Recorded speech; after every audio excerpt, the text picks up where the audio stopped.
The house is bigger than I expected. I knew they'd be posh, or they couldn't afford a nanny in the first place, but they have fancy agencies for that sort of thing now.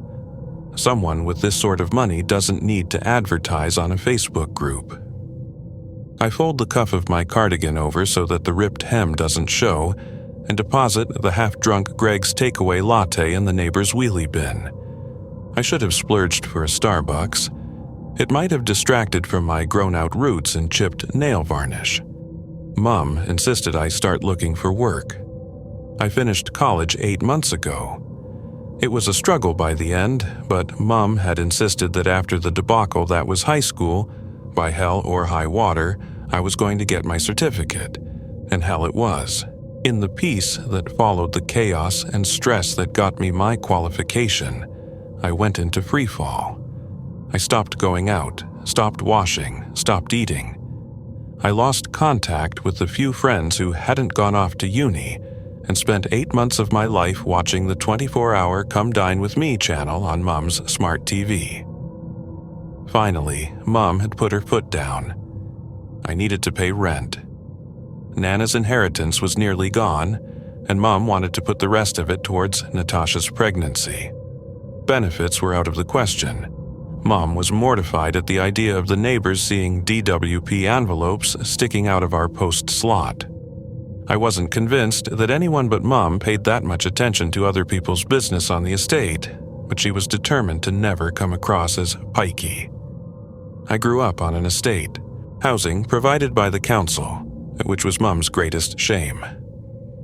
When Nana died, Mom had been given a sizable inheritance. No one had known how much Nana had packed into a tear in her mattress, but Granddad had apparently been far richer than he let on.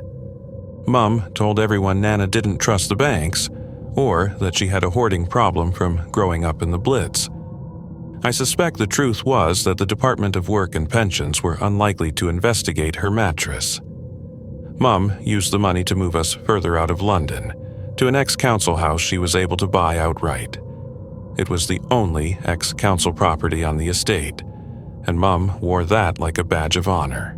Tash had taken to our new home instantly, decorating her room with half of B and M and almost instantly finding a job at a beautician's clinic in the gentrified part of town.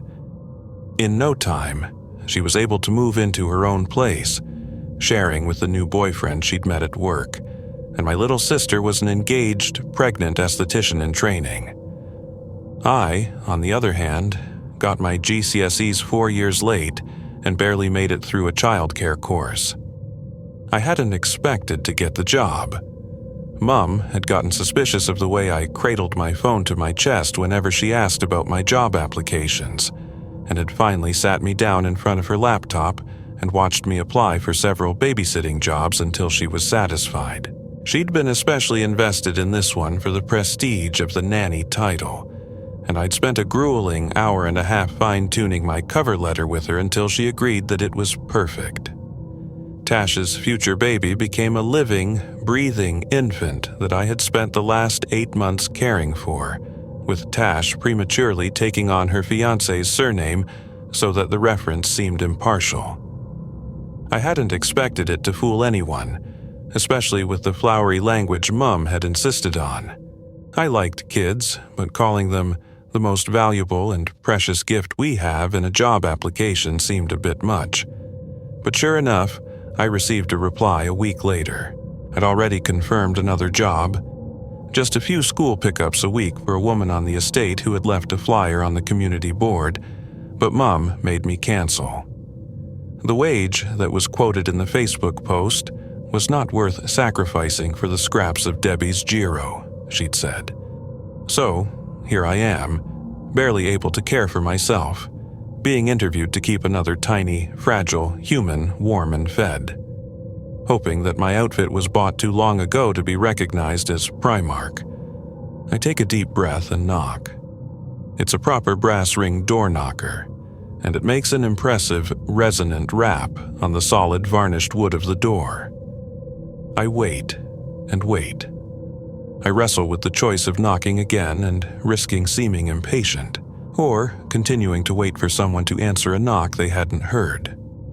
Eventually, I remember that I didn't want this job in the first place, and I'm about to head to the Starbucks to camp out until I can return home and tell Mom that they'd wanted someone with more experience when the door opens. Best Clothing Retailers. She's not much older than I am. Even the heavy bags under her eyes can't mask her youth. She peers at me from below an unwashed blonde fringe, her bare face smattered with freckles. Pretty, but exhausted. I plaster a smile on my face and she asks, "Are you Abby?" "Yes, I'm Abigail. Nice to meet you." I'd been given strict instructions to use my full name, as if nicknames were too common for rich folk. "Come in." Her voice is flat, and she turns away to walk into the house. I ignore Mum's rule about not entering until I'm invited, and hurry after her, closing the front door behind me. The house is a mess.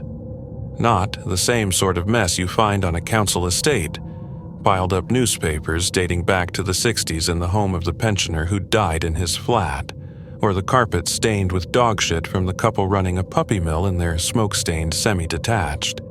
But certainly not the Hoover lines and carefully placed trinkets of my mother's house. Mom would have complimented her on her beautiful house, only to shoot me a look that said, "I guess money can't buy class," as soon as her back was turned. There are piles of laundry scattered about like landmines, crumbs on every surface, and half-drunk cups of tea that must account for the faint wafts of mold that my nose keeps catching. "Sorry about the mess," she says apologetically, and I raise my eyebrows as if surprised that she'd felt the need to mention it. I'm a first-time mom. Apparently it's normal. She speaks in short bursts, like even connecting her thoughts is too much effort. I understand, of course. Not that it's bad, it's fine. It's a lovely home, I add hurriedly, and hope that she takes my stammering attempt at diffusing the awkwardness in good faith. She doesn't even seem to notice. Her dad decided he didn't want kids after all, just after she was born. I wasn't planning on being a single mom. There's a melancholy in her voice, which hangs in the air around us. Honestly, I'm a little shocked at her candor. Mom says oversharing is dreadfully common, but there's nothing common about a house this size in this part of town. I guess the more unfavorable parts of your history become quirky and romantically tragic when you're rich. She wouldn't have let me step foot in the door if she knew some of the skeletons in my closet. "I'm sorry," I say, unsure of what else would be appropriate. Anna blinks, seemingly snapping herself out of her daze. "No, I'm sorry," she says. Her voice a little clearer now. I've not slept enough. It feels like I'm going mad most days. She takes a deep breath. "Let's start again. I'm Anna." She holds a hand out to me, and I take it, shaking it limply. "Abigail," I murmur. She seems crackers, and I'd know. "Abigail," she repeats, a warm, practiced smile spreading over her face. "Abigail, as you can see, I need some help." "Yes," I say, without thinking. "I mean, no, that's not what I meant." Anna chuckles. I'm not offended. "Obviously, I need help. That's why I posted the advert. Do you have much experience with babies?" Loaded question. "Some. My qualification is fairly recent, but I've been taking care of babies since my sister was born." It's not a lie. I helped Mum change Tasha's nappy at least twice when she was little, and I babysat for the neighbors a few times after I dropped out of school. Anna doesn't need to know that my experience amounts to enthusiastic amateur, although enthusiastic might be a stretch. "Do you like babies?" Anna asks. I've practiced this question with Mom enough times. I love babies. Before my little sister, I used to dress up my Nan's old dog in a bonnet and push her around in a doll pram. We laugh at this adorable, fabricated story. Bitsy was a shit of a dog, and I'd have lost a finger if I'd tried dressing her up. I always wanted to be a mom, Anna says dreamily. I didn't think it would happen so soon, but nature took its course and I decided I didn't want to wait. How lovely to have the option, I think, bitterly. I clench my teeth as if biting back that nasty, unwarranted thought. Anna seems so sweet, and my family baggage isn't her fault. Do you live here alone? I ask, though I've not seen any evidence of another adult. I can't imagine what she does to afford living here without a housemate. Just me and Ruthie, Anna confirms. Her dad and I moved in a few years ago. If it were up to me, we'd have bought somewhere more remote. If it was up to him, we'd have been slap bang in the middle of the city. This was our compromise. She smiles sadly. I guess I should have insisted. So, you own it? I ask. I'm still so curious about her circumstances. Anna blushes a bit, avoiding my eyes.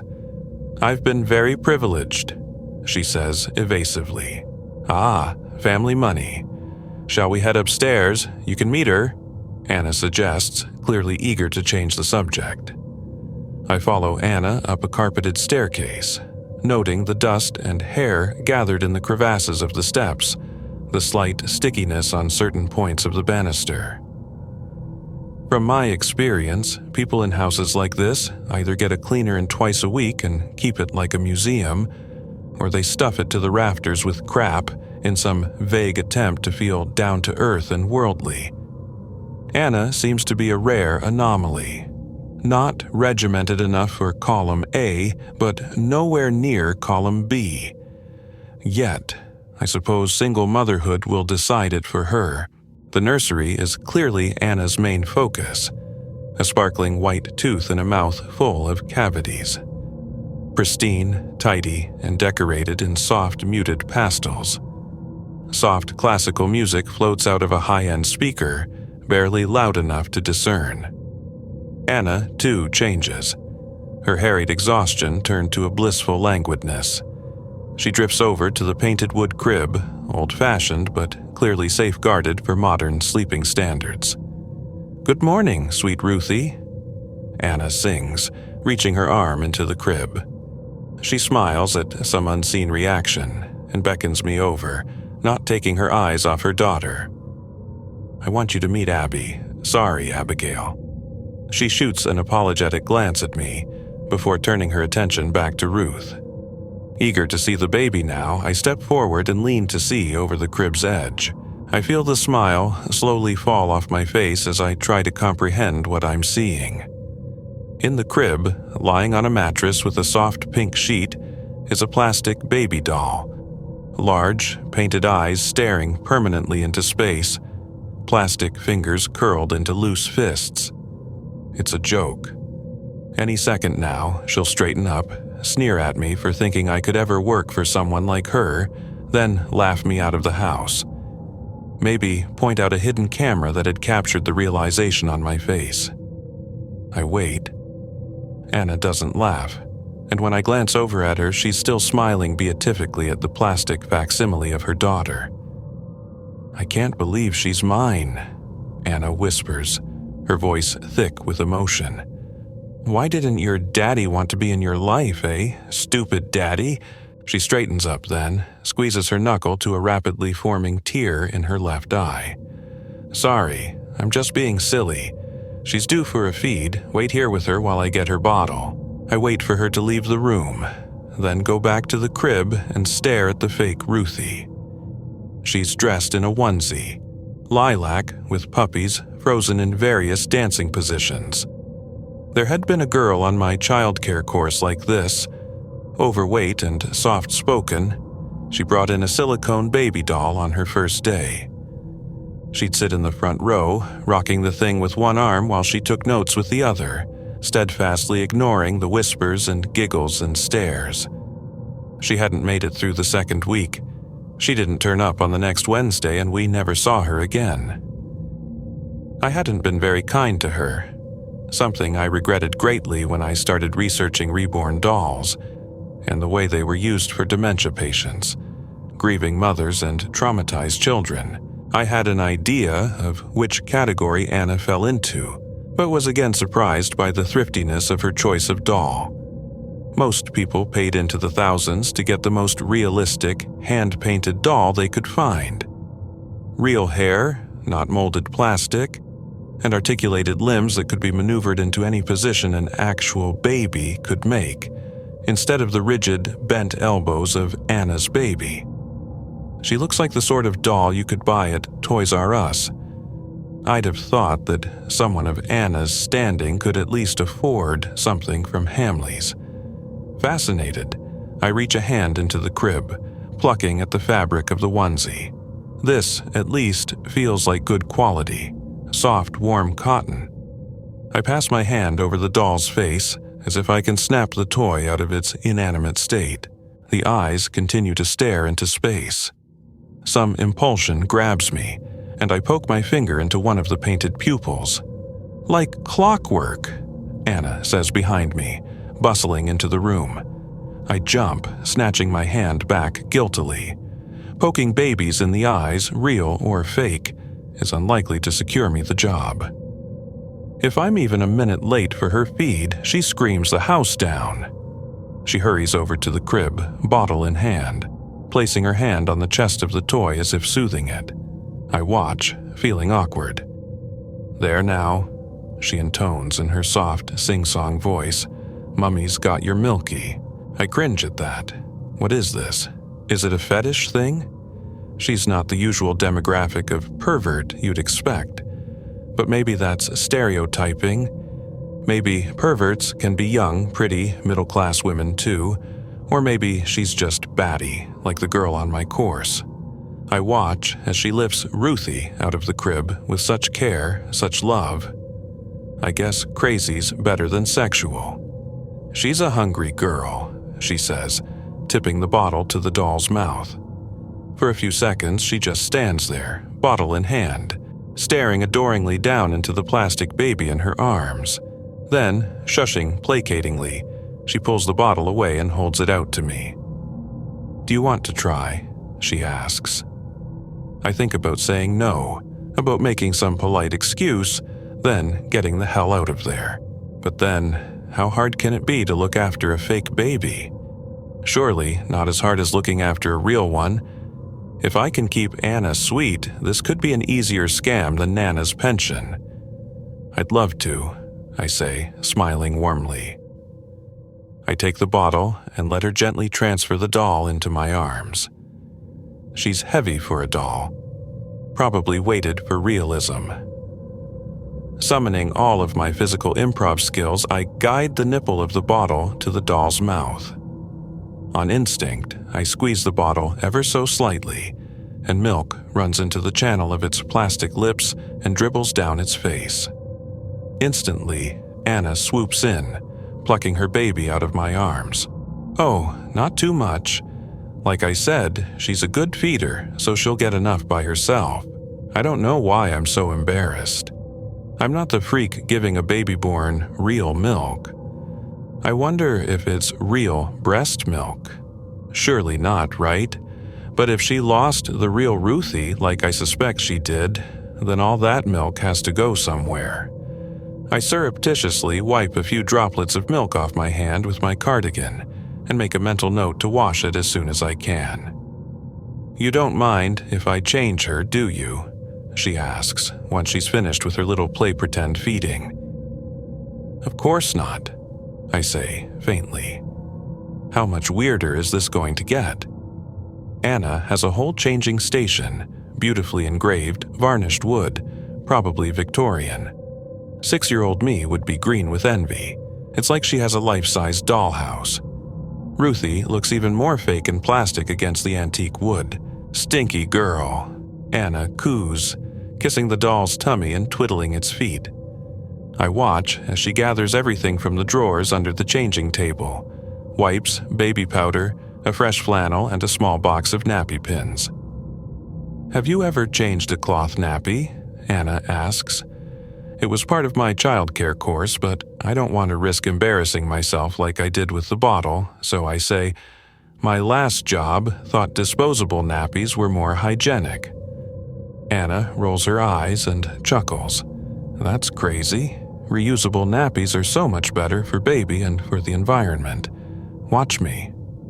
Hesitantly, I step towards her.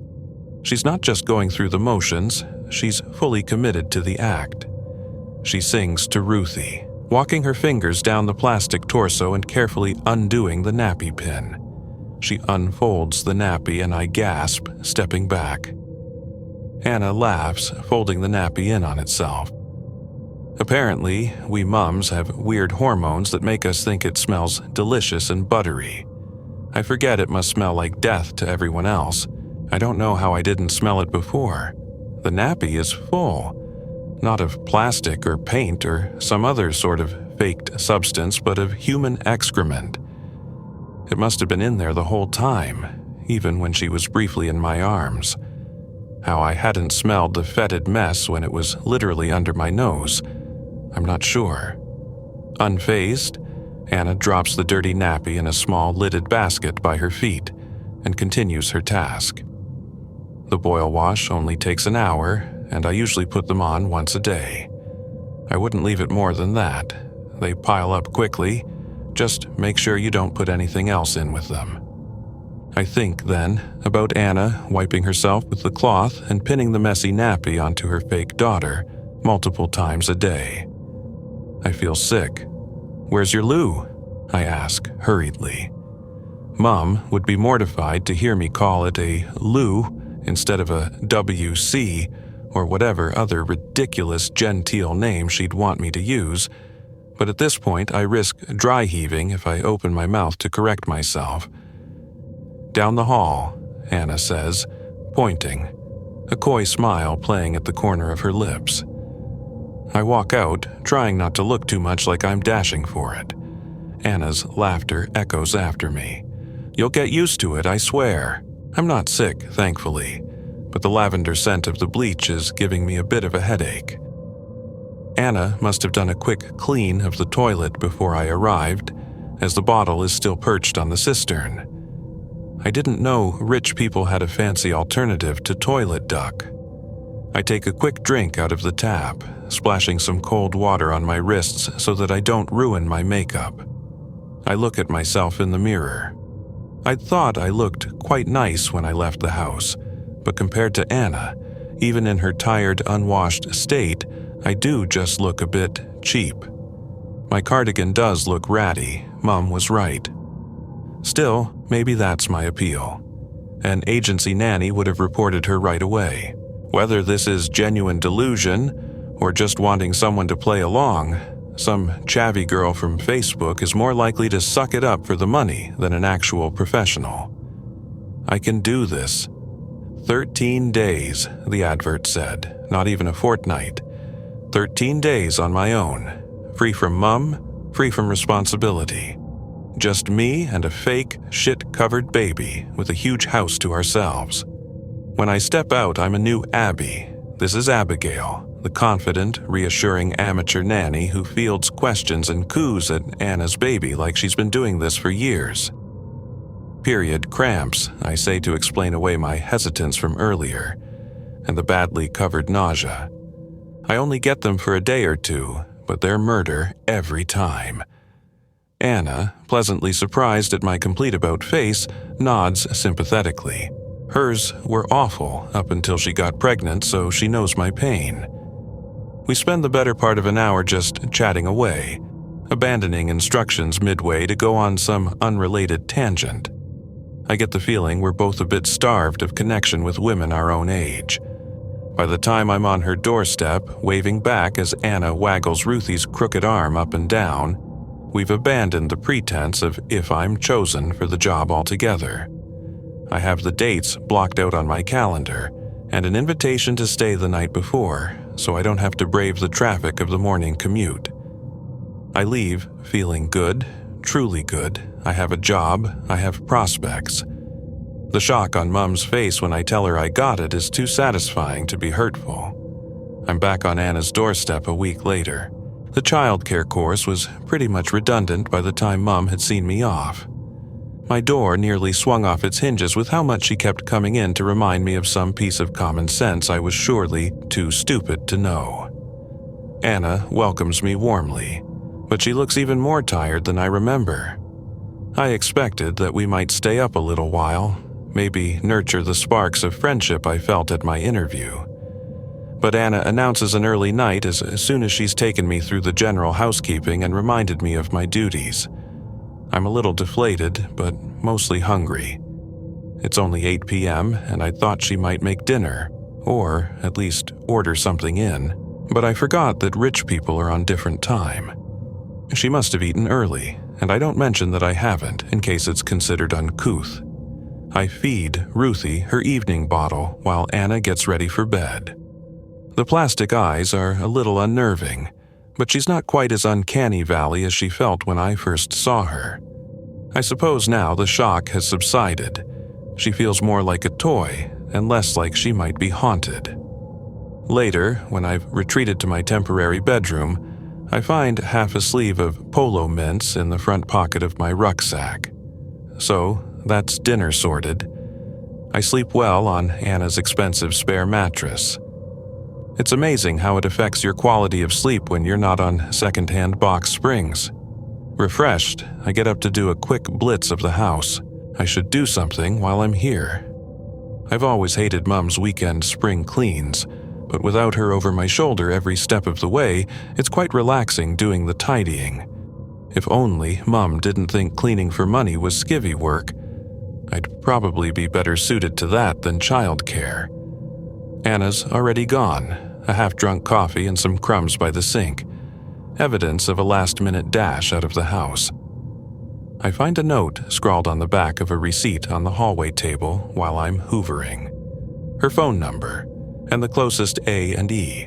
Better than nothing, I suppose. By 11 a.m., all the laundry piles have been consolidated, sorted, and are either in the machine or waiting in a nearby basket. Thankfully, the nappy wash has already been done, the cloths drying on the line outside. I've washed the couple of dirty dishes in the sink and put away what was in the dishwasher. Hoovering done, all spills wiped up. The house is hardly spotless, but it's neat and tidy in a way that I'm sure Anna will appreciate coming home to. There's just one rather big task left to do. I decide to commit to caring for Ruthie properly. Anna might be sick, but it's clear she loves her daughter and is paying me a lot of money to be here. The least I can do is play along. It'll be good practice if nothing else. Putting on my game face, I tiptoe into the nursery. "Rise and shine," I say cheerily, opening the gauzy curtains above the crib. Warm morning light bathes Ruthie in an ethereal glow, and for a moment, she almost looks like a real baby. I stroke my knuckle down her cheek, and it's soft. I pick her up, carefully supporting her head, and carry her over to the changing table. I check her nappy with some trepidation, but it's clean, of course. I refasten the nappy pin and leave it at that. I spent some time going through the miniature wardrobe that Anna has curated. The doll is better dressed than I am, but then I can't afford to buy Monsoon in baby or adult sizes. I spend a few minutes agonizing over what to put her in.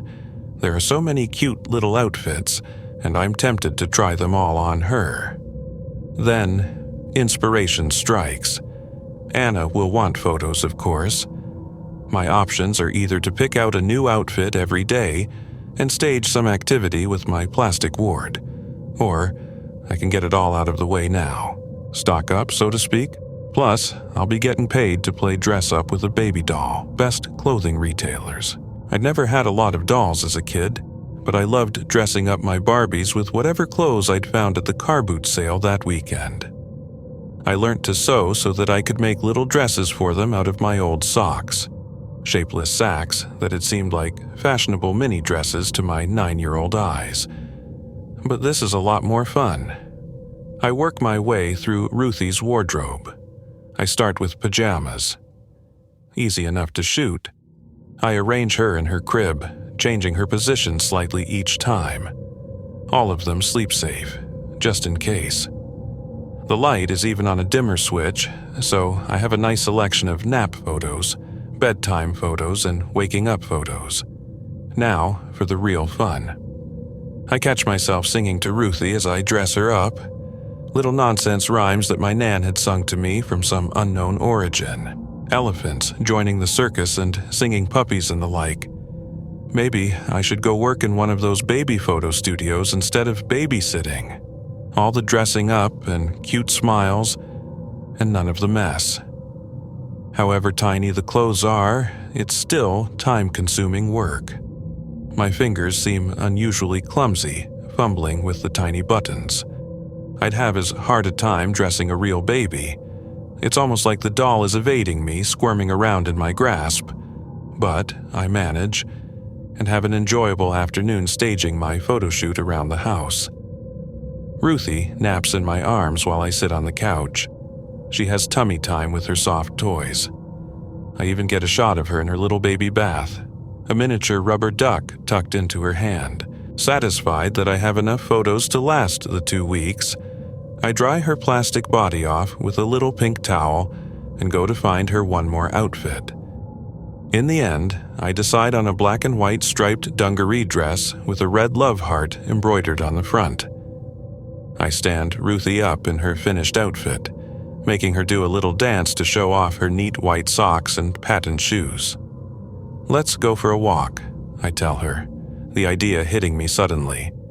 I should get at least one picture of her outside. You wouldn't leave a real baby cooped up inside for an entire fortnight.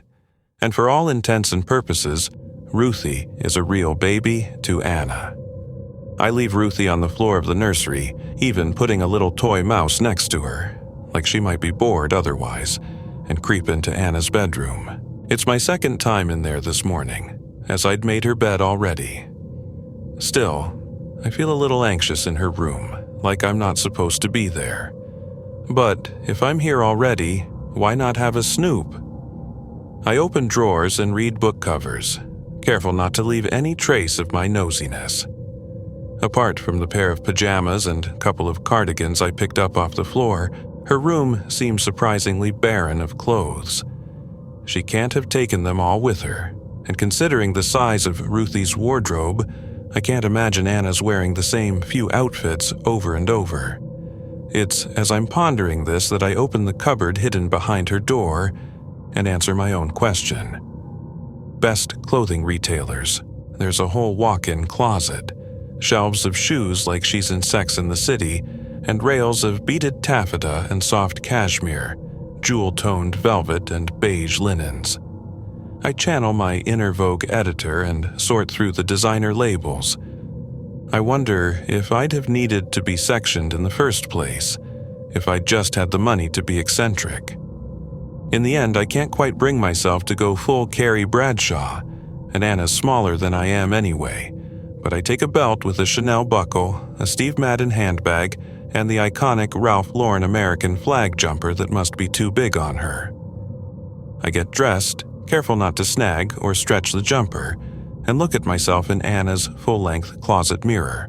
The belt makes my jeans look expensive, and even my messy updo looks chic and effortless paired with my expensive accessories. I feel transformed, and I swan through the house like I own the place. I scoop Ruthie up from the nursery floor and place her in the huge, fancy black pram by the front door. I'm so consumed in my little game of make-believe that I don't realize what I'm doing until I'm halfway down the road, half a dozen pictures snapped on my phone. I'm wearing stolen clothes and photographing a pram with a fake baby in it. These are not the actions of a young woman who is sane and thriving. I put my phone in my back pocket and grip the handle of the pram, trying not to give the game away, but I catch sight of myself in the reflection of a cafe window. I don't look mad, I assure myself. I look like a normal woman taking her baby out for a walk. I'm not the one who thinks she's real. A couple come out of the cafe, and the man holds the door open for me, flattening himself to the side to make room for the pram. "Go for it." "Thank you," I say, carefully pronouncing every letter, and push the pram inside. I order a coffee, and the barista smiles at me as she steams the milk. "How old?" she asks, nodding at the pram. 3 months, I say, without even thinking. The barista's eyebrows raise, impressed. "Wow, you look incredible for having given birth 3 months ago."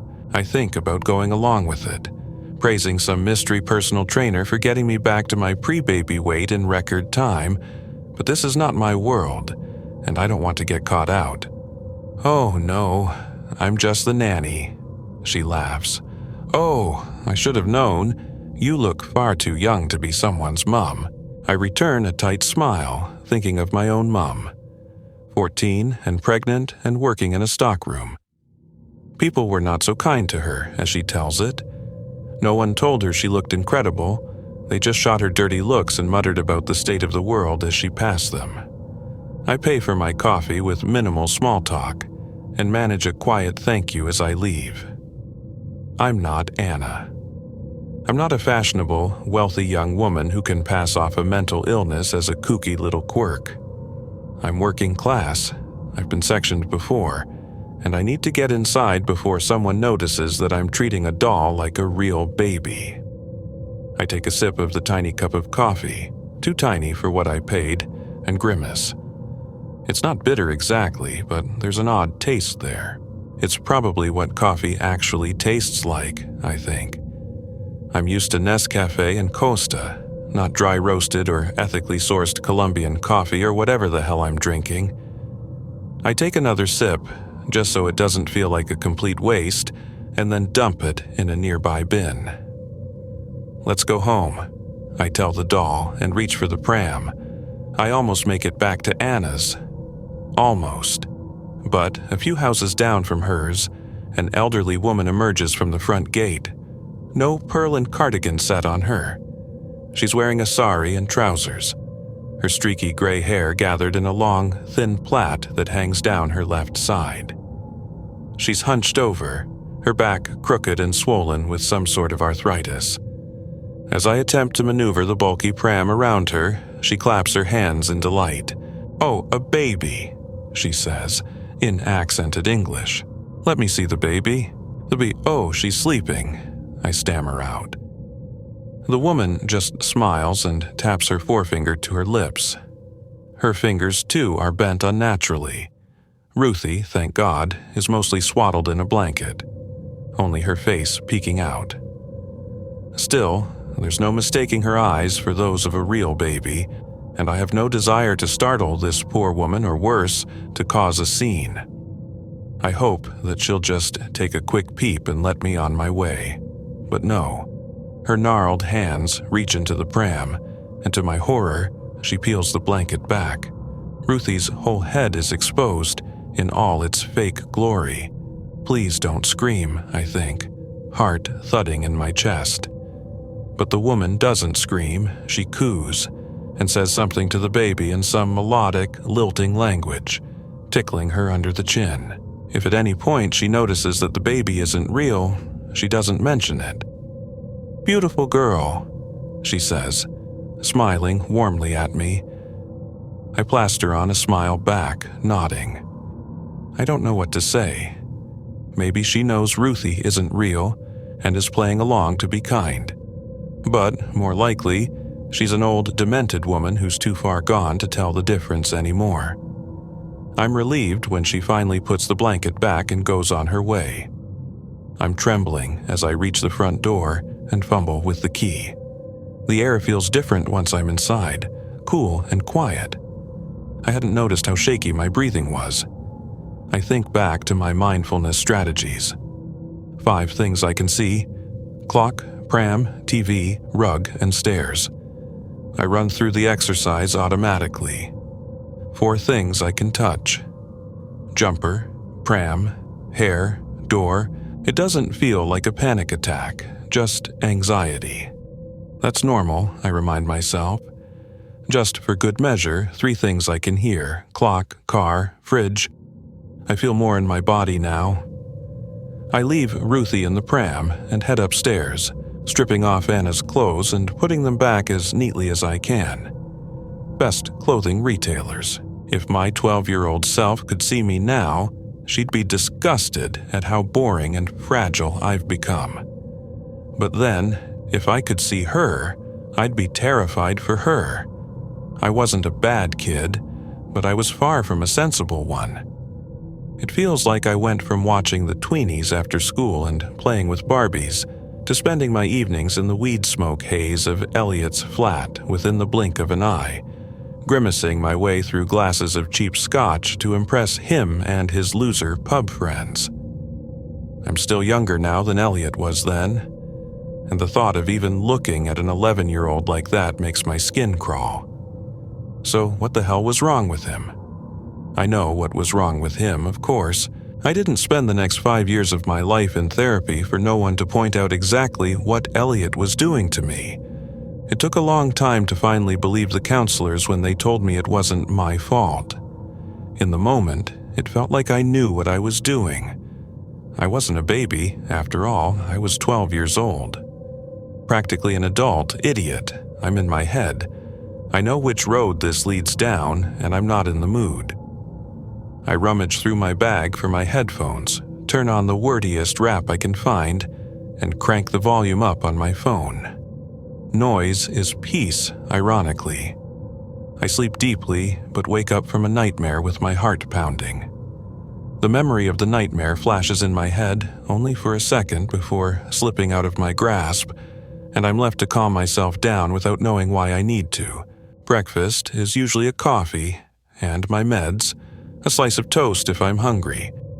But I can't work out Anna's coffee machine. It's a proper one, all dials and pipes, and real coffee grounds.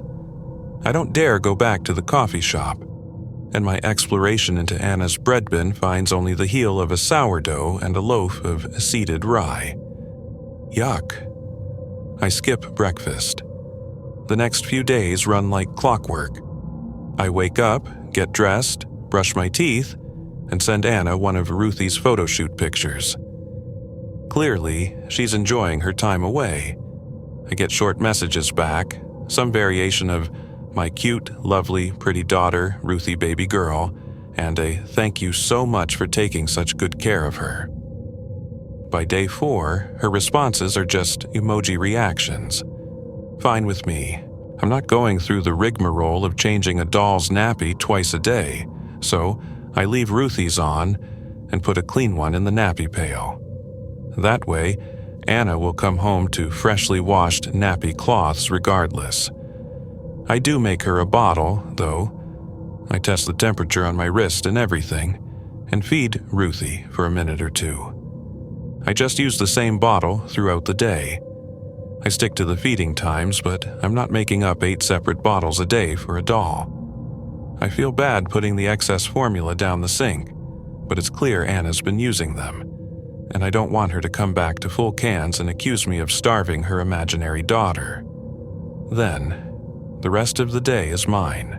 I can watch whatever I like on Anna's big telly. No mom over my shoulder turning her nose up at all of my watch suggestions or commenting on how ugly she finds the actors. I really never wanted to go into childcare, but if most of the job is watching TV in peace, then maybe Mom was right after all. I can't tell her that, of course. I'd never hear the end of it. I listen to music, I play on my phone. I relax, and I feel relaxed for the first time in a long time. I go to bed at whatever time I like, which I'm annoyed to find out is not much later than Mom's been demanding, and dress Ruthie in her onesie pajamas before I settle down for the night myself. It can be fiddly fitting her bent arms into the narrow sleeves, but I manage. The novelty hasn't quite worn off, so I have enough shots of Ruthie in different outfits to keep me going for at least an additional week. Job well done. Best clothing retailers. The nightmares aren't fun, but it's easier to get out of bed in the morning when the adrenaline makes you feel like you've just snorted a line. On day 5, my phone rings. It's Mom. I stare at the phone screen for a moment and consider rejecting the call. I don't, though, and I take a deep breath before pressing the answer button. "Hi, Mom." "Abigail, it's been nearly a week. I've been worried sick." "Why? You know where I am." "Do I? For all I know, you've run out on your job and gone to France." "France?" I ask, stifling a laugh. "Why France? Mom sighs exasperatedly on the other end of the phone. "Abby, please don't change the subject. Why haven't you stayed in touch?" I try to think of a way to say, because being away from you has been absolute bliss that won't set her off, but I come up empty. I guess I've not been on my phone much. That's a lie. I lost 3 hours to Instagram doom scrolling this morning. Sorry, Mom. You're definitely feeding the baby enough, aren't you? They need more than 3 meals a day. I roll my eyes. I know, Mom, there's a schedule. And you can't give water to a baby that young, she adds. Yes, we covered that in the course. Remember, that course I did for a whole year? I remember you saying that poor woman who taught you was barren. What would she know? I didn't say she was barren. I said that she and her partner were trying IVF. She only told us because they thought one of the embryos might have taken. And it didn't, Mom retorts. Peaceful thoughts. She had 30 years' experience working with kids. I think she knew what she was doing. Well, let's just hope you do too. I hold the phone away from my mouth so that she doesn't hear me trying to compose myself. I know Mom doesn't have the most faith in me. I just wish she didn't have to make it so bloody obvious. Thanks, Mom. I grit out. She sounds like she needs changing, Abby. When was the last time you changed her? I pull a face at my phone. Is Mom receiving messages from Ruthie via long-distance osmosis? The house is silent, save for the gentle hum of Anna's double-door fridge, so I'm not sure what Mom thinks she's hearing. You're right, I say. I'd better go and change her. Talk soon. I hang up before she can get another word in. I saw some Haagen-Dazs in the freezer earlier. I think I deserve it after a chat with Mom. For the first time in 5 days, I forget one of Ruthie's feedings. For a second, I panic before realizing how silly I'm being. What's she going to do, starve to death? Still, I can't shake the weird guilt as I go up to the nursery for the belated feeding routine. I open the door with some trepidation, and Ruthie is fine, obviously. Still, I think the formula is starting to turn. I shouldn't have left it so close to the radiator. There's a slight sickly sweet smell pervading my nostrils, and I have to breathe through my mouth so I don't get nauseous. I pick up the bottle and pick up Ruthie and hold the nipple to her plastic lips. I stand there for a while, rocking the doll, staring out the window to the street below. No one looking in would be able to tell she wasn't real, but the people passing by don't look up once, too focused on their journeys home from work. My mind wanders, and I think about Anna. How did she get to this point? And why is there no one looking out for her? Her partner left her, clearly. Maybe when they lost the baby, maybe when she got the doll. But then, maybe the doll was his idea. Maybe he left when she stopped treating it like a doll. Where are her friends, her parents? I imagine myself in the same situation, insisting to Mom that she wasn't a toy, that my baby had come back. Can't you see her? For all my Mom's faults, she'd never let me end up like this, playing house with a child that wasn't really there. I snort, then, realizing that that's exactly the situation I'm in, and all thanks to Mom after all. I start suddenly. Tension in my scalp, a sharp pain. Looking down, my hair has gotten twisted around the doll's arm, as if she's reached up and pulled on it. I tuck her under my arm and fix my hair. I'm going loopy. Maybe this is how it started for Anna. Enough. I put Ruthie into her crib, her plastic eyes staring straight ahead of her into the baby monitor camera. Grasping her by the skull, I twist her head around until she faces the wall. I don't need a creepy doll staring me down all night. What I need is to feel normal again. I'll go back to playing dollies in the morning. Tonight, I need to be in the land of the living. Downstairs, I find a packet of microwave popcorn in the pantry, out of place amongst the super grains and muesli. Perfect. I pair my microwave popcorn with the shit Sauvignon Blanc I smuggled in when I arrived, and even shitter television, and settle in for the night. Anna has properly posh throw blankets, thick and soft and so warm. I let myself imagine being in Anna's shoes. Maybe not the baby, but living by myself in a big, lovely house. Away from the oppressive atmosphere of Mom's flat, just space and quiet and independence. Maybe I could get my own fake baby to keep me company. I'd probably prefer a cat, though. My head starts to nod during the final 15 minutes of Love Island. I could fall asleep right here, but my antidepressants wreak havoc on my skin if I don't take my makeup off at night. At least I can go through Anna's cabinets and see what expensive products I can afford to take a swipe out of. Then I'd see how effective my super drug stuff really is. The credits roll, and I gather my bowl and glass to take to the kitchen.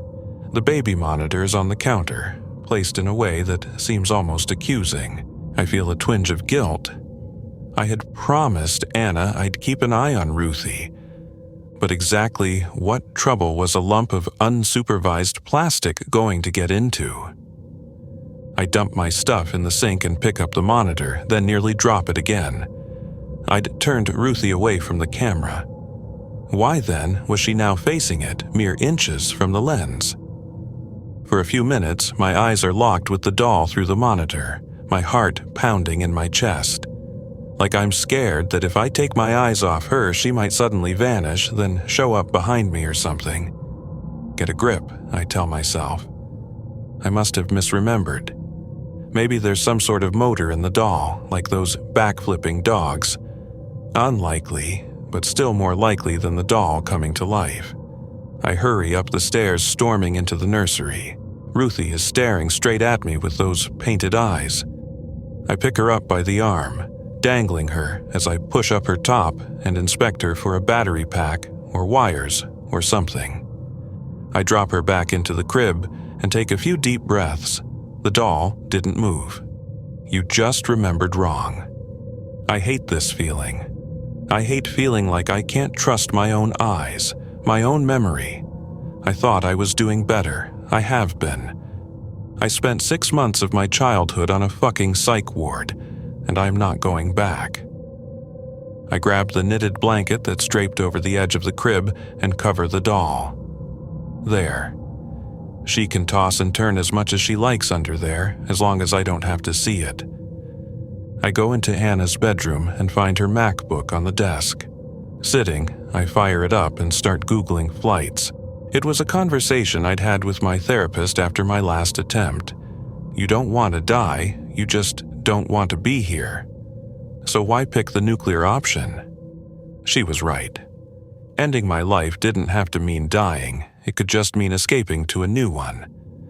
Suicide felt like freedom, but so could selling all my earthly possessions and working on a rice paddy in China, or volunteering at an animal sanctuary in the Dominican Republic. I could do anything, go anywhere, and I'd never have to speak to Anna, or Mom, or the girls from the ward again. For an hour, I research yoga retreats in some of the most remote locations in the world, then how to get hired at one. I look at nearby hostels, the local currency, traditional food from the region, until the buzzing in my head is finally silent. Then, I delete my browsing history and shut down the laptop. It's a coping mechanism, that's all. I'm never actually going to up sticks and eat, pray, love my way through Asia. It's just not an option for someone like me, unless Anna decides to up my payment by several tens of thousands. But deleting my history is far cleaner and easier than scrubbing blood off Mom's bathroom tiles at 2 a.m. Still, I'm tired. My head hurts, and my body aches from the tension I've been holding in it. I go straight to bed without washing my face or brushing my teeth. I forgot to take this morning's dose of medication anyway. I can't sleep because the bed has lumps. Sharp lumps. I cry out as something digs into the flesh of my hip, breaking the skin. I inspect the damage, and there are tiny half crescents carved into my skin, blood beading up in the wounds. Little fingernails. I roll over, getting tangled up in the duvet, clumsy with panic. Ruthie is crushed in the dip left by my body, her head at an unnatural angle, and her mouth gasping for air like a fish. I wake up. I fumble for the baby monitor, sure that Ruthie will have thrown off the blanket somehow. It takes me a moment to process what I'm looking at. But despite my paranoia, I realize that the dark shape on the screen is just the blanket, exactly how I placed it. I force myself to slow my breathing down. The doll is not possessed. Get a grip. Still, something's wrong. The red light on the monitor is flashing, not quickly or evenly, which might indicate a low battery, but lighting up randomly for a few seconds at a time, as if it's picking up noise. I hold the monitor to my ear, nothing. I turn the volume dial all the way to the right, then try again. Silence. I twiddle the dial in case it turns the wrong way, for some reason. Apparently not. Low battery, but the picture doesn't flicker. I stand still and strain my ears. The house is silent, save for the ticking of the kitchen clock, loud enough that I can hear it from downstairs. I approach the staircase, straining my ears for any noise. The monitor continues to flash, though the blanketed shape doesn't move. Slowly, I creep into the hallway, padding along as if I'm afraid of rousing something. The blood is rushing in my ears, but it's the only sound I hear. The door looms ahead of me, a portal to whatever chaos is being quarantined inside. I press my ear to the wood, but can only hear my own heartbeat. I curl my fingers around the doorknob, knuckles blanching white as my grip tightens, but something stops me from turning. A creeping, rising dread in the pit of my stomach. I don't want to see her. The idea of looking into her lifeless, painted eyes makes me sick. The nauseating sour milk smell suddenly coming back to me. I let go of the knob. The light on the monitor has stopped flashing and stays off. Ruthie, I decide, can look after herself tonight. I sleep fitfully, waking up from half-remembered dreams of babies and shitty nappies and women in saris before plunging back into sleep. I'm finally startled awake by a high-pitched scream. The adrenaline courses through my body as I sit straight up in bed. I wait and listen, but no other sound comes. The scream must have been part of a dream, the sound produced inside my own head. The central heating hasn't quite kicked in properly yet, so I pull my cardigan over my pajamas and steal downstairs, not sending so much as a glance towards the nursery door. I make a disgusting bowl of muesli with soy milk and bring it back to bed with me. I spend the entire morning watching TikToks on my phone, though I rarely manage to make it through a whole video as short as they are.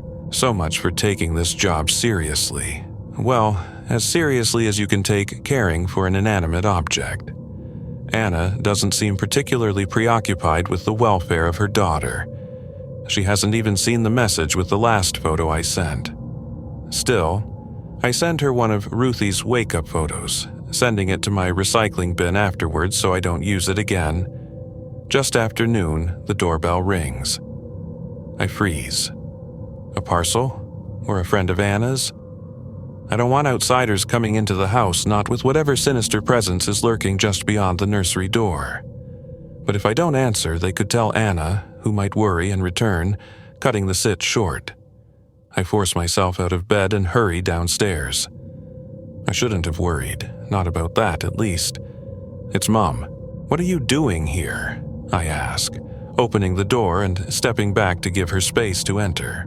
I wanted to see how you were getting on, Mom says, already scanning her environment, and I want to see that baby. You can't, I say bluntly, she's sleeping. Mom purses her lips disapprovingly. At midday, you should have gotten her up by now, and still in your pajamas. I thought you were going to take this seriously. She tuts at me. I just stare back numbly. "So, how's the baby?" she asks, laboring her words like I've refused to answer a question she never asked in the first place. "Sleeping," I say again. "Yes, you said. How are you getting on?" "It's fine. She's really easy."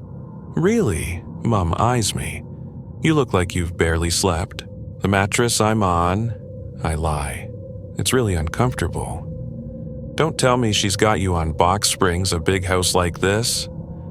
"It's memory foam," I say.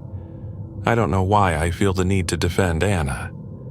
I just find it too soft to sleep on. "Oh, well, apologies for not getting you accustomed to memory foam mattresses." "Oh, good," sarcasm. I did the best I could with the lot I was given. "I didn't mean it like that," I say wearily. Conversations with Mom feel like I should have warmed up for them sometimes. "It's nice," Mom says, gesturing to the house, her attention already diverted. I would have chosen a different color for the walls, but maybe it's a work in progress. "I'm actually really busy today," I begin, but she cuts me off. "Nonsense, they're easy at this age. Or is she making you clean for her too?" "She's paying me a lot of money." Mom tuts again. "Figures. I'm sure you're cheaper than hiring a nanny and a cleaner." Moving to the kitchen, she sees my unwashed dishes in the sink and shoots me a look. I pretend not to notice. Finally, she finishes her self-guided tour of the bottom floor and waits expectantly at the bottom of the stairs. "Well, take me to the baby." I swallow. I said, "No, Mom, she's sleeping. She doesn't sleep well." "No wonder. You have her sleeping at all hours. Why would she sleep at night?" "Come on. I want to make sure you're looking after the baby properly." I bristle at that. After all her insistence that this was my calling, pushing me into taking this job, she's not convinced I can do it. "Anna asked that I don't have visitors round," I say. "Good." Mom nods approvingly. "You're caring for a baby. You're not on holiday. That includes you." Mom sighs. "Darling," she begins, her voice dripping in faux concern. "You've not been well.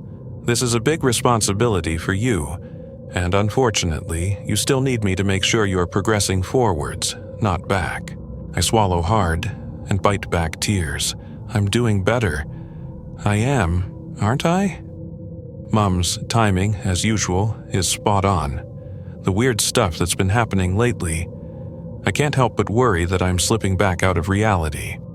The pit in my stomach threatens to bubble over, and I try my best to breathe through it. Mom's watching me, a vague expression of satisfaction on her face. Sometimes it feels like she wants me to stay sick, stay reliant on her. I can't let her live my life for me. "I'd like you to leave, please. I'll see you when the job is finished." Mom cocks her head condescendingly. "It's nice to see you assert yourself, but I need to check on the baby." She begins to climb the stairs, and I get a flash of her finding Ruthie under the blanket. How would I even begin to explain? Even if she believed that Anna was the one who thought the doll was real, she'd probably end up getting her sectioned. "Why don't you run out and pick us up some coffees?" I try, my brain working overtime to get her away from the stairs. My treat, there's a lovely little coffee shop at the end of the street. "You go." Mom replies immediately, "I'll stay with the baby." "Anna would kill me," I gabble, adrenaline thumping in my chest as she inches closer upstairs. She said specifically that I had to be with her at all times. She said the only reason she hired me was because she trusts me, and she's never been able to trust anyone else. Plus, I'm pretty sure there's cameras, so she'd know. I'm just talking now. Mom's not an idiot, but my half-panicked rambling wouldn't convince her even if she was. But she has paused her journey up the stairs at least, and turns towards me slowly. "Oh God," Mom says, her eyes widening in melodramatic horror. "You've not done anything to the baby, have you?" "Have you, Abby?" "What? No, of course not. She's fine. Ruthie's fine. I need to get her out of the house. My chance to tell Mum the truth has well and truly passed. I can already see her working herself up. And if she finds out the truth, she'll come up with some ridiculous theory. I killed the real Ruthie and buried her under the floorboards. There never was an Anna, and I've just broken into someone's house to play a reverse Norman Bates. Or, most likely, that this is some jab at her. A convoluted metaphor for her horrible parenting that I've set up, because everything is about her. Get out, Mum, I say, surprising myself at the quiet threat behind my firmness. Mum also falters for a moment. But then, her expression turns nasty. I know this look all too well, the curled lip, the bright eyes, the sneer. The mask hasn't slipped for a while. We got the hang of playing mum and daughter while I was on the course because for so long, her favorite role was bully. The thing is, she spits through gritted teeth. Your track record with babies isn't the best, is it, love? It's like a punch in the gut. She always knows exactly what to target. When I was younger, I used to wish she would just hit me instead. At least, I'd have bruises to show someone. Bruises that would fade with time and not stick around for years after, haunting me every time I tried to sleep. Chipping away at my sanity until I'm being tackled to the ground at 14 years old with a bloodied compass in my hand and deep red gashes trailing up my arms. Don't, I murmur softly. Mum just nods, her expression regretful, but her eyes still fierce. I have to, Abby. No baby deserves what you did, and if I can save this one from a similar fate, then it's my moral responsibility. I hate you, I think, repeating those words over and over in my head until I'm silently screaming them at her. But I don't dare open my mouth. If the waterworks start, she wins. Now, Mum continues, her voice still low and dangerous. I'm not leaving here until I know that little girl is alive and well, because I just can't trust you, my darling. Please, Mum, I choke out. Mum just smiles, then turns and starts back up the stairs. As soon as her back is turned, I slump against the banister. Of course, she wins. She always wins. This was my chance to get away from her, if only for a while. Time for the house of cards to fall down. Halfway up the staircase, Mum stops. She turns back to me, her face registering something like disappointment. I search her face for some clue for what comes next. Just like that, the mask is back in place, and she sighs heavily. Well, I'm relieved, she says. I don't know what all the melodrama was about, Abby, I really don't. I watch her in stunned silence. I can't work out what just happened. Is this a trick? Is she trying to distract me so she can tackle me into submission? I step back as she descends down the stairs just in case, but she moves past me towards her bag and jacket. I have neither the time nor energy to go through this again. So you get your wish. I'll leave you alone. Natasha will be pleased. She's probably been feeling quite neglected with all the time I've spent worrying about you instead of looking after her. And in the state she's in, too, she adds reproachfully. Tash will definitely not be pleased. I'd gotten a Marty text from her a couple of days ago, sarcastically thanking me for freeing up so much of Mum's time that she was now able to turn her attention on Natasha and her bump. Mum was never as awful to Tash as she was to me, not by a long shot, but it doesn't mean she can stand her either. It takes another minute or so to usher Mum out the door, and my arm is itching to slam it in her face. Before she finally leaves, she tells me, "You know I'm proud of you, don't you? It hurts. The insincerity, the gaslighting, the fact that despite everything, I want her to mean it." I roll my eyes to hide the tears welling up in them, and her lips purse. "I think you should probably check on the baby," are her pointed, parting words. It takes every ounce of my mental fortitude to close the door without slamming it behind her. I go to the couch, bury my face in Anna's thickest, fluffiest cushion, and I scream and scream and scream. It's the first night in this house that I don't dream. In the morning, I go to take a shower. I was instantly enamored with the rainfall shower and have been using it daily, but my hand falters on the tap. I've ignored the big clawfoot bath under the window. I can't even remember the last time I had a bath. It was Cam's treatment of choice whenever I'd ring them for help. But the pokey little tub in Mom's bathroom wasn't so much a suicide deterrent as it was an inviting receptacle for a toaster. This, however, was a bath you got in for pleasure, not one you got crammed into with your sister after a muddy day at the park. There was a basket so chock full of Lush bath bombs that I could take one without it being missed. And besides, hadn't Anna told me to make myself at home? I use a bath bomb and bubble bath. They kind of cancel each other out, but the real luxury is being able to use either without Mum in my ear warning me about bacterial vaginosis. The bath is absolutely steaming, and I dip my fingers into the colorful, soapy surface. I snatch my hand back out. Of course, someone like Anna wouldn't be relying on a crappy boiler that only got going once the bath was half full. I brace myself and plunge my hand back in to pull out the plug, dousing my hand with the cold tap before I can feel the burn. While I leave the water to equalize to a more bearable temperature, I nip to the kitchen for a hot chocolate. I've well and truly given up on the coffee machine, but a hot bath and a fancy Whittard's hot chocolate almost make the whole haunted doll thing worth it. I check my phone while the microwave heats up the milk, swiping away the message and voicemail notifications from Mum. She hates me giving her the cold shoulder. That's her strategy. If I ring her back, she'll start acting aloof, as if I'm not the one returning her call. She'll string me along until I finally apologize like I always do. But I don't need her.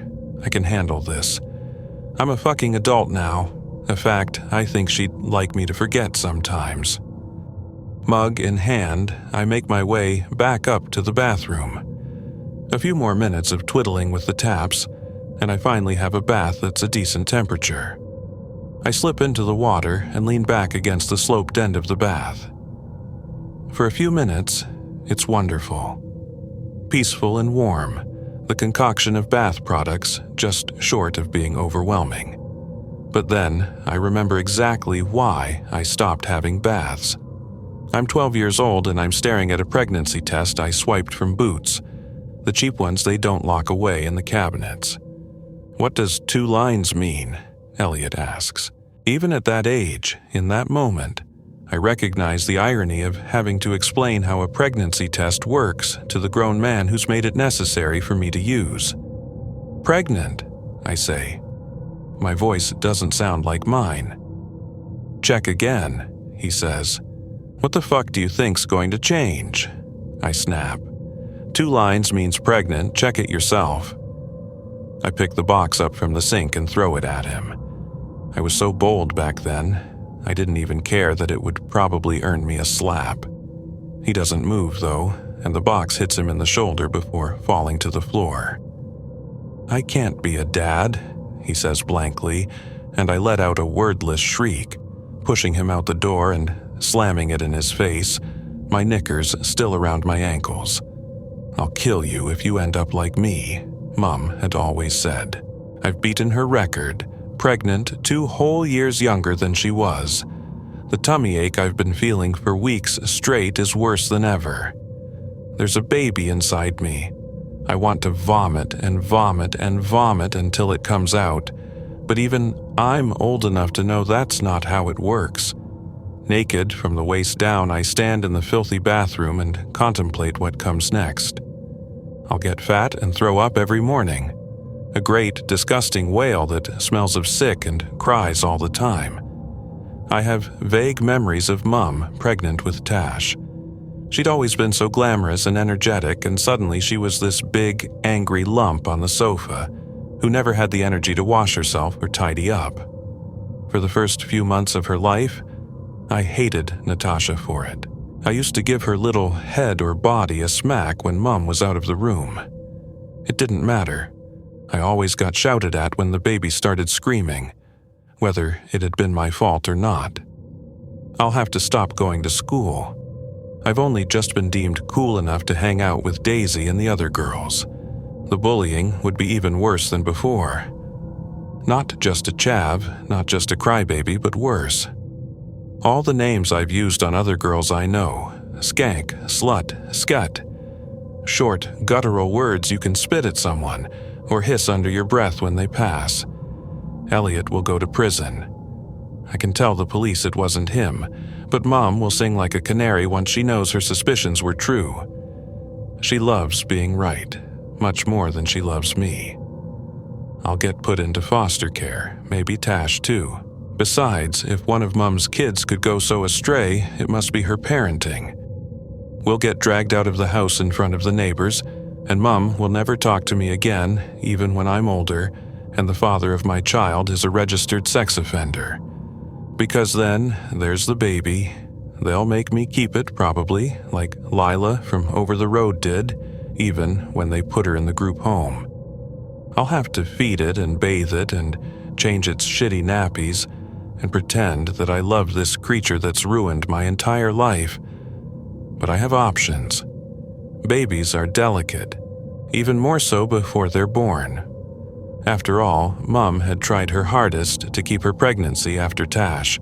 She was determined not to have the same complications that had come up with baby number 2, so she ate healthy, rested as much as possible, and took so many pills and vitamins she could have run a pharmacy out of our medicine cabinet. And it still died inside her. I can hear a baby crying. I clamber out of the bath. All the therapy, all the medication, all the fucking years, and the memories are still vivid as day. I know better than to let myself go back there. But here I am, in a nice head-clearing bath. Like a clear head isn't exactly what I always try to avoid. I don't bother toweling myself off. I just pull last night's knickers and t-shirt onto my wet skin. I hate the feeling, but it's comfortingly distracting.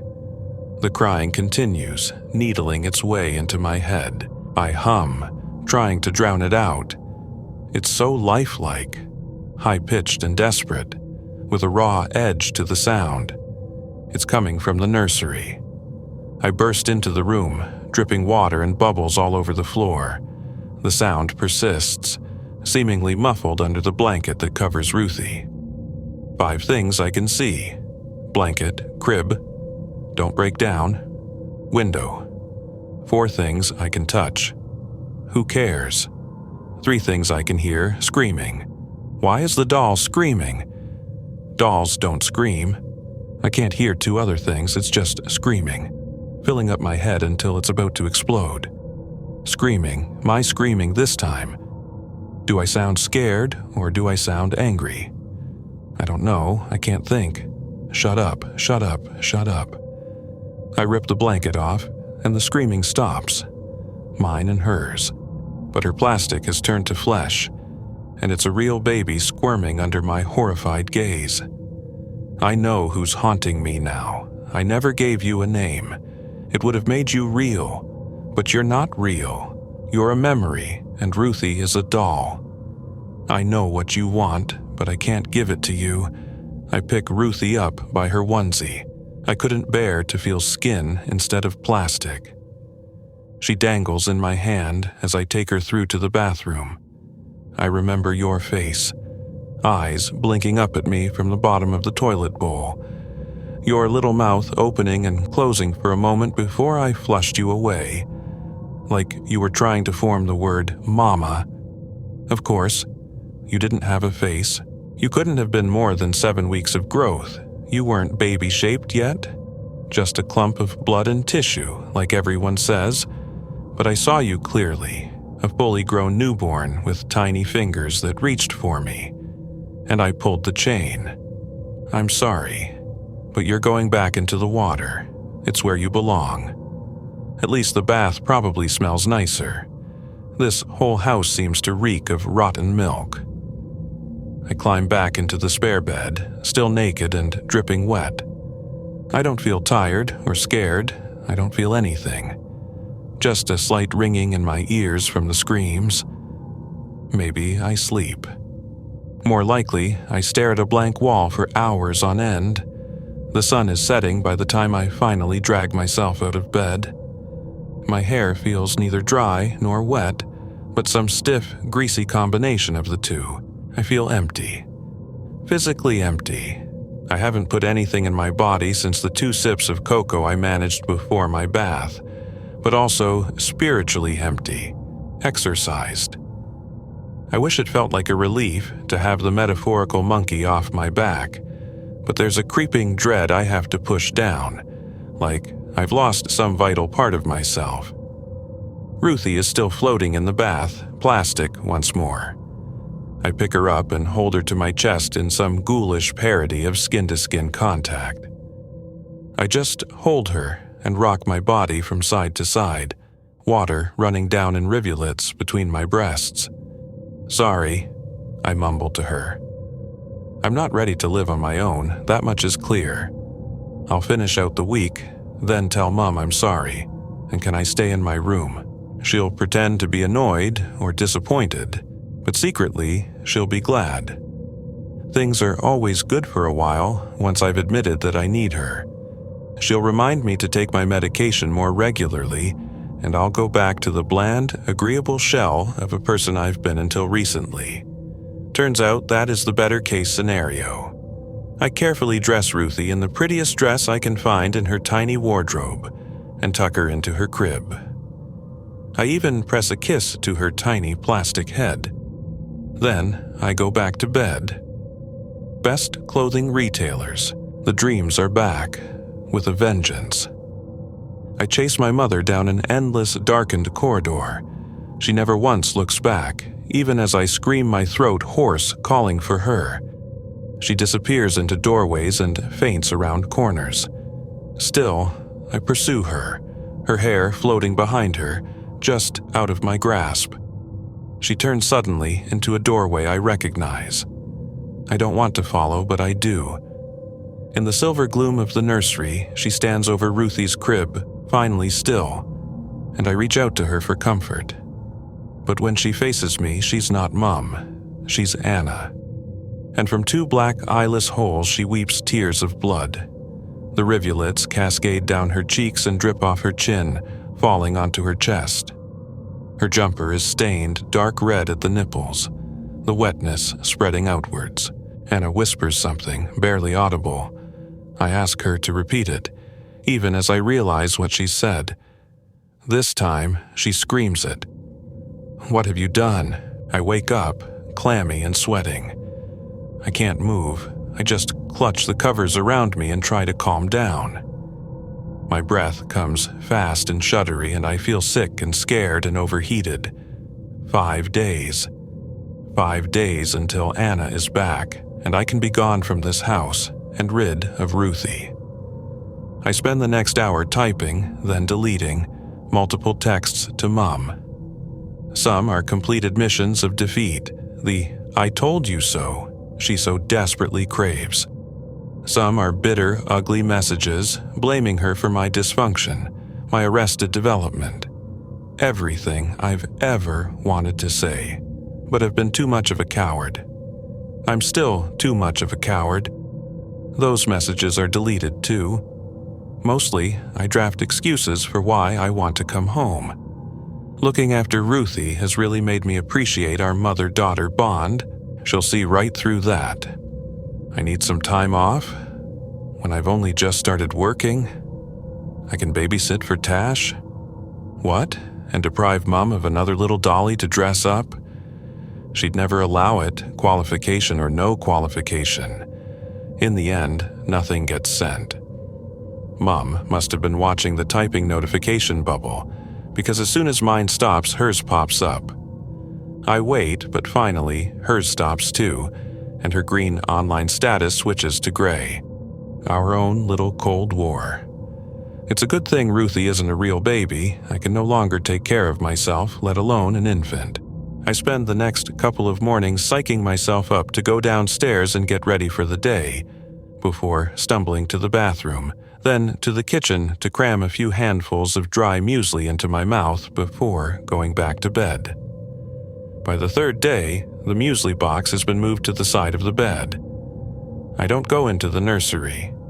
2 nights before Anna returns, I dream of being a baby.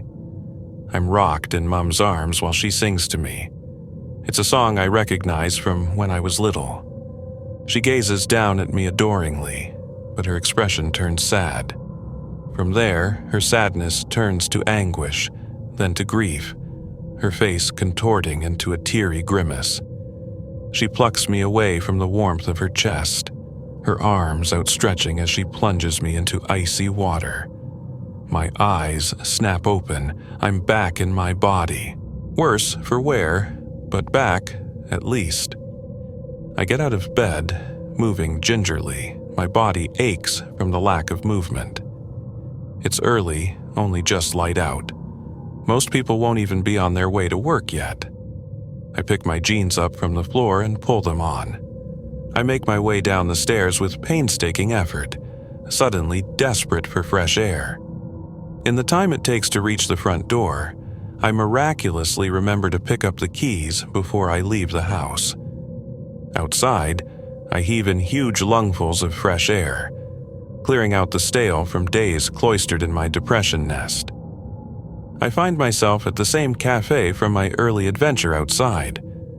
I haven't left the house since I was last here, and it's obvious from my reflection in the cafe window. I use my nails to scrape my hair into an acceptable shape and tuck my pajama shirt into my jeans to make it look more intentional. I still look scruffy, but I can't bring myself to care. Scruffy people are still allowed to buy coffee. I trip over the lip of the threshold, stumbling slightly. From the barista's expression, I can tell that she was watching my attempt to neaten up from inside. Hopefully, she doesn't recognize me. It takes me 3 tries to order what I want. My tongue is clumsy in my mouth, and I jab my finger at the menu as I mumble out an order. The barista does her best to help, and eventually she repeats something drinkable back to me. I nod, relieved to be at the end of this interaction. I don't want to be in the house with the doll, but I feel so exposed out here, unable to hide my anxiety. After, she's saying something to me. "What?" I ask, blearily. "Pardon," my mother's voice corrects in my head. "How's the baby you've been looking after?" she repeats, clearly trying to keep her sidelong glances at me discreet as she heats the milk. "Oh, the baby, right. I should say something. Some bullshit about how often she's been smiling or holding her head up by herself. Something light, positive, and casual. She isn't real, is what I end up blurting out. The barista stares at me, only pulled out of it when the milk starts to bubble over. "What do you mean?" she asks, an attempt at keeping her tone light as she wipes down the nozzle. "The baby, she's a doll, she isn't real." I hadn't expected to tell anyone. Not for a while. I thought this would be a funny story that I'd practice in the mirror 2 years from now before using it as an icebreaker at parties. Did I ever tell you guys about the time I babysat a haunted doll? "A doll?" the barista parrots. "Yeah, it's a thing. People do it because they can't have real babies, so I'm being paid to nanny a fake baby."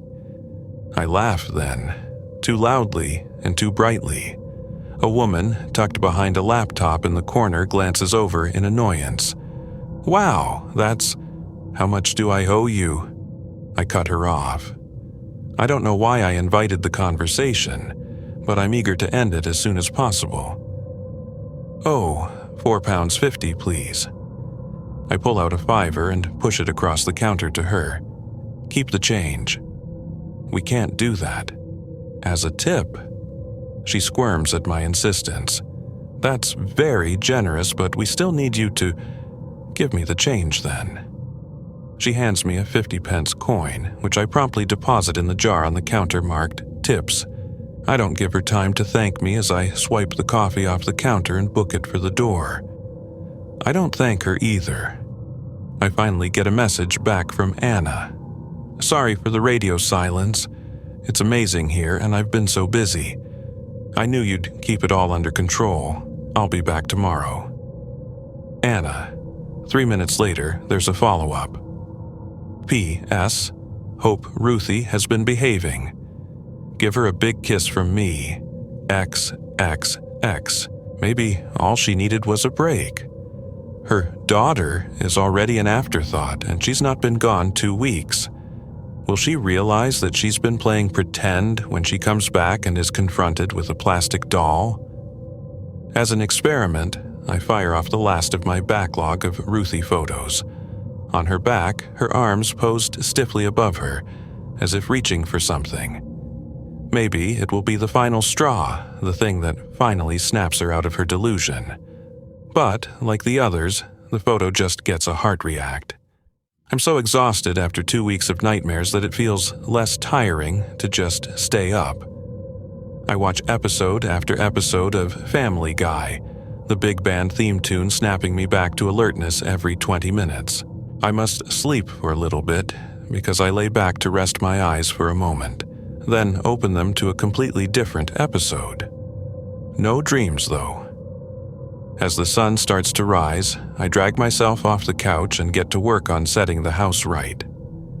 Despite the lack of sleep, the cleaning job is surprisingly effective, especially as the time ticks closer to Anna's arrival. I finish packing and cleaning up the evidence of the cleaning itself about 5 minutes after she's due home. Thank God she's not a prompt person. She'll just have to deal with my slightly unkempt appearance. She's really not a prompt person. It's been nearly 2 hours. I didn't go for a shower in case she came home halfway through, but I washed in the sink, put on clean clothes, and even had time to put makeup on. With a little squirt of Anna's Coco Mademoiselle, I'm downright presentable. But where the hell is she?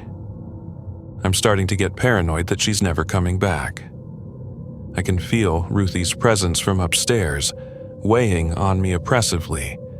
I just want to be out of here.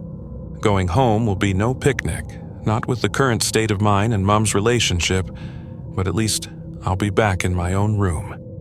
At least no more nightmares, and best of all, no more Ruthie, best clothing retailers. I'm actually pacing the house by the time I hear the taxi pull up, striding back and forth like a parent waiting for an unruly child. So this is how Mom felt. I pause when I hear the engine turn off, and my chest leaps when I finally hear the sweet sound of the key turning in the front door lock. I have the last-minute idea to throw myself onto the sofa, so I look like I've been waiting patiently, and not like I've been doing circuits of her living room to keep myself from picking up my phone to scream at her to get the fuck home already. The door opens, and the awful silence is broken by the bustle and fuss of Anna and her suitcases. I'm so sorry I'm late. We were delayed taking off, and then my 5G was playing up when we touched down. Absolute nightmare. No problem at all, I reply, covering any annoyance I may feel with a huge, toothy smile. Let me help you with those. I hurry to grab the suitcase she's dragging behind her, and am dismayed to see another suitcase on the threshold. Who needs 2 suitcases and a cabin bag for a 13-day trip? I took less than that when I left home to live in a psych ward for 6 months. I shuffle both cases in, deciding that they can stay with Anna's cabin luggage in the hallway. No way I'm lugging them up the stairs. I hold my breath and follow Anna into the main house. Anna takes in the room around her, approvingly. It's so clean in here. You really did a wonderful job. I heave a little sigh of relief that she hadn't taken it as a comment on her cleanliness. The house is pretty chilly from the windows being open all morning, but it seems to have been worth it. Even I have to admit that after 7 solid hours of cleaning and tidying, the place looks like a showroom. I hope you don't mind. I know how overwhelmed you were. Anna puffs out her cheeks and nods at me. Tell me about it. A little holiday has done me a world of good. And how was Ruthie? Did she give you any trouble? None at all. I lie. She was good as gold. Is she sleeping? Anna asks, glancing above our heads. She went down about an hour ago. I worked out a backstory while I was cleaning the kitchen sink. I'm sure she'll be thrilled to see you, though. I really can't thank you enough. Anna reaches into her handbag and pulls out a leather wallet. It looks designer, but it's not like I can tell the real thing from a knockoff. She takes a moment to count out the amount, then hands me a bundle of bills. What we agreed on, plus a little extra to make up for my lateness. Honestly, you've been an absolute star. I try not to think about Ruthie's vacant plastic stare, those grasping, molded fingers. Order a taxi home. I'll pay for it. But right now, I need to go and see my baby. Anna grins at me, then heads for the staircase. I pull out my phone and open the Uber app. I wonder what will happen to Anna from here. Has her time away really cured her? Or will she slip right back into whatever psychosis makes her believe she has a living baby daughter? It's not my problem anymore. I calculate the cost of the Uber.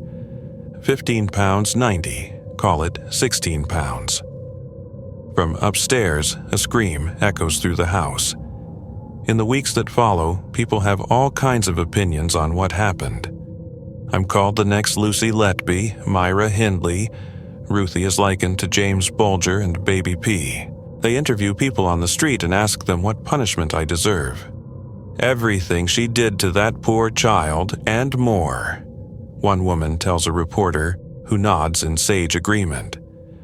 There are calls to bring back the death penalty, especially for me. I get letters, long descriptions of the torture random people want to inflict on me. I take it all in, numbly. When the police arrived, I expected them to walk into the nursery, realize the situation and break the news to Anna. She wasn't real. She was never real. I expected them to tell me I did the right thing, or to ask if Anna seemed stable otherwise. They didn't.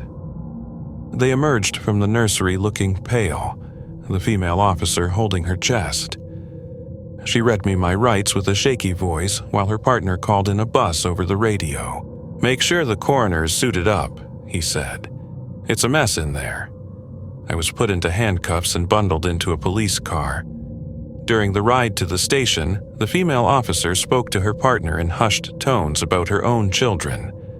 I just can't imagine anyone doing that to a baby. I don't remember a whole lot about being processed, the interview. I tried to tell them that whatever they thought they saw in there, it wasn't a real baby. But the interviewing officer was talking to me in that horrible, patronizing tone they used to use on me in the residential home, and I just clammed up. I should have asked for a lawyer, probably, like they always do on TV. I didn't. I think I was still trying to wrap my head around what they were telling me. Mom came to see me the next day, after my bail was set. She looked ridiculous in her sunglasses and trench coat like she was undercover. It was all for nothing anyway, when my identity was revealed to the public a week later, and my face plastered all over the papers. There wasn't a disguise in the world that would deter the press. She didn't say much during that visit. She was mostly there to tell me that she wouldn't be paying my bail. "You know I love you no matter what, but I just can't stand by you on this one." I knew the real reason. She couldn't afford it. I didn't press it. They'd showed me the crime scene photos towards the end of my interview. In the same pretty dress I'd put on doll Ruthie was the bloated blue corpse of a human infant, waterlogged, oozing and mottled with bruises. I don't know how, but I know I probably should never be allowed out of prison. Best clothing retailers. At the trial, I watched the friendly barista sob into her hands. I should have realized something was wrong. I should have done something. She was kind to me, and in return, I pulled her into this horror show, traumatizing her for life. They show CCTV footage from that same day. Even when they play the few seconds of clear movement from inside the pram over and over, I can't believe it. I saw what I saw, but the evidence keeps coming. Not that Ruthie was a real baby, that's proved pretty easily. Anna may have been isolated in her big suburban house, but there's still birth records, checkups. They can even prove that she died in my care from the date of death reported by the autopsy. The real damning evidence is that I'm insane, and there's plenty of evidence of that. My own lawyer, Richard, brings in ex-workers from the unit. Most of them have moved on from care work or even retired, but they're all here to corroborate that I was, in fact, mental. I keep my eyes fixed on the table in front of me. Richard says it's good optics. I look, at best, penitent, and at worst, confused. But mostly, I can't bear to see how people look at me. I'm not just crazy, I'm evil. A career baby killer, now that I have 2 under my belt. I don't think Tash has attended a single day of trial, and I can't say I blame her. For all she knows, her baby could have been next. Hell, for all I know. Mum's dressed all in black, like she's come for my funeral, not my trial.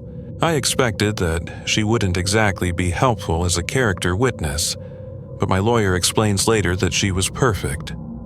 Not only did she make her own case for my insanity, but he suggests that her demeanor on the stand may have convinced much of the court that mental illness runs in the family. I snort at that, the closest thing I have felt to laughter in a long time. It turns out that insisting you knew something was wrong with your daughter the entire time while testifying in the death of an infant doesn't ingratiate you to a jury. Richard quietly passes on something he overheard from a juror during recess. No wonder, with a mother like that.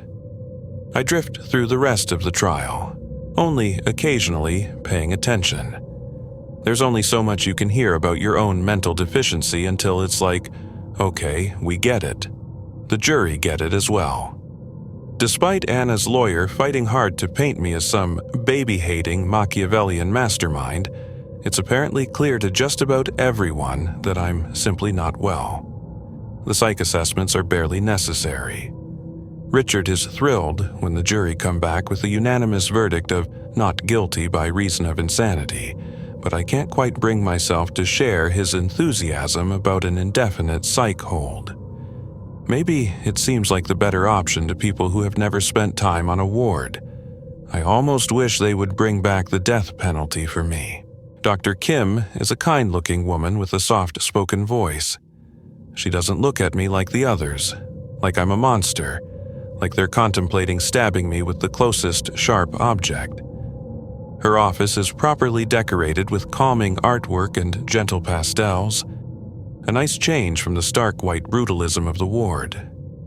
I'm even allowed to sit in here without one of the ward nurses for security, as long as Dr. Kim keeps the blinds on her office door open. "Good morning, Abby," she says, and I stretch my mouth into a polite smile. It's nice to hear my nickname again, not Abigail or Miss Fletcher spat out by the other nurses and residents, or clinically spoken in full on the news reports when they forget to turn them off at TV time. "How are you feeling?" she asks, which is nice to hear too. "Tired," I say. "They put me on sedatives most of the day, but they won't let me sleep. When I do sleep, it's just nightmares." Dr. Kim's face twists sympathetically, and she scribbles a few notes on a pad beside her, impressively managing to do it without more than a glance at the paper. "That must be hard. How do you feel about everything that's happened?" "Confused, mostly. I thought I knew what I saw, but none of the photos line up with my memory. It all feels like some elaborate prank." Dr. Kim nods thoughtfully. "That does sound confusing." Then, after a pause, "I wonder if I could introduce you to somebody." I wait while she gets up, reaching into a canvas bag that was waiting for me on her desk, and pulls out a bundle wrapped in a soft white blanket. Shifting it into the crook of her elbow, she leans forward to offer it to me. I take the bundle, and loosen the wrapping with trembling hands. I gasp, it's a baby. A living, breathing baby with a scrunchy face and tiny fingernails. I stroke the baby's little cheek, and it's so soft. You look like you recognize Baby. Can you tell me who it is? I can feel tears welling up in my eyes as a smile splits my face, the first genuine smile in a long time. It's Ruthie.